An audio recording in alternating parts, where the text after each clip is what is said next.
We're in the middle of the story of King Vipascit. It seems to be rather a long, rambling story, so much so that the translators abridged it. But there are a couple of themes which I think we can point out to give it some kind of framework. There are the elements, contemplation of the elements, and there's the four directions. Vipascit's a very successful king. He's powerful and much loved. But some stranger turns up and basically tells him that he's in trouble. A wise man turned up and told him that he's in trouble. And at this point his defences started to crumble. And his defences were interdependent.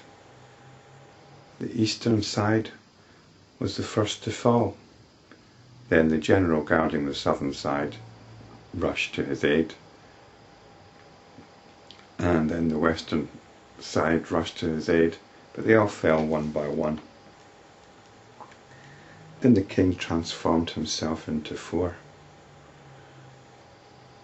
and struck out in the four directions on a campaign of world conquest, causing huge devastation. And then he comes to the ocean which is an analogy for consciousness. So no matter how powerful you are, in the world, it's all going to come crashing down at some point. And even if you manage to reverse your fortune, even if you manage to bring everything under total control, it's going to be at a huge price. And there's going to be nowhere left to turn but to contemplation of your true self. And this is what the ministers are doing. The ministers are that part of the self, of the psyche, which urge us to look a little more closely at things.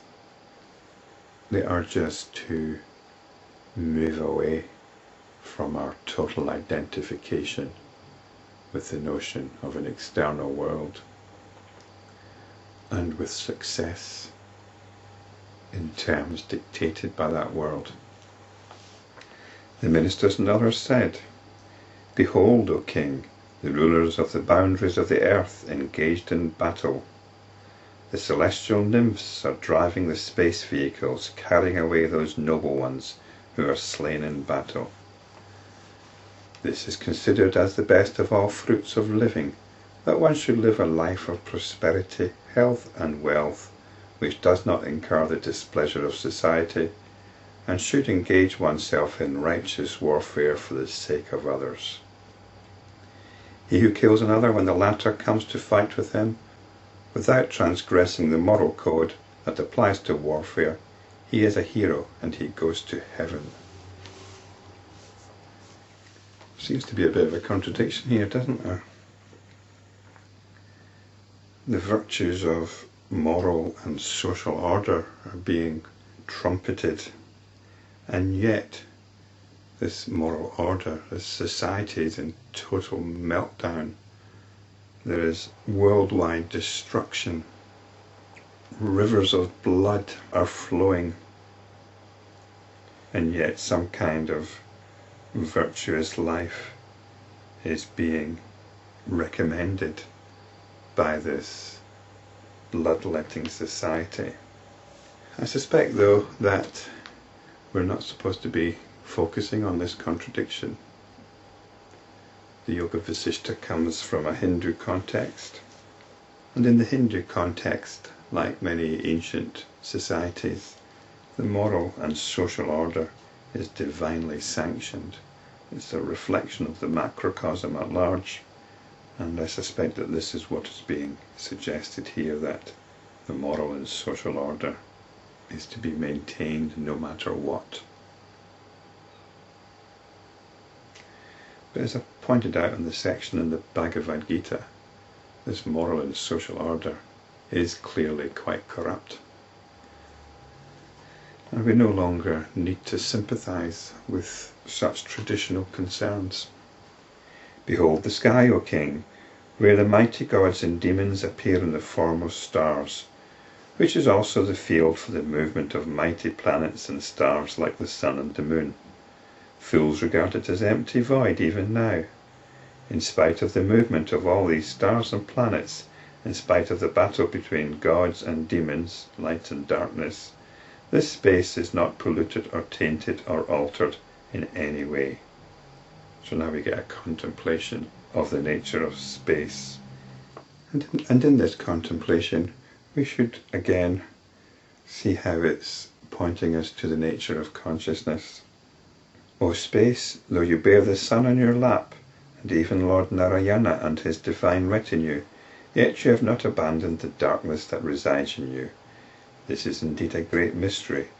Yet we consider the space wise and enlightened, as it is unaffected by the defects and shortcomings of the worlds which abide in it.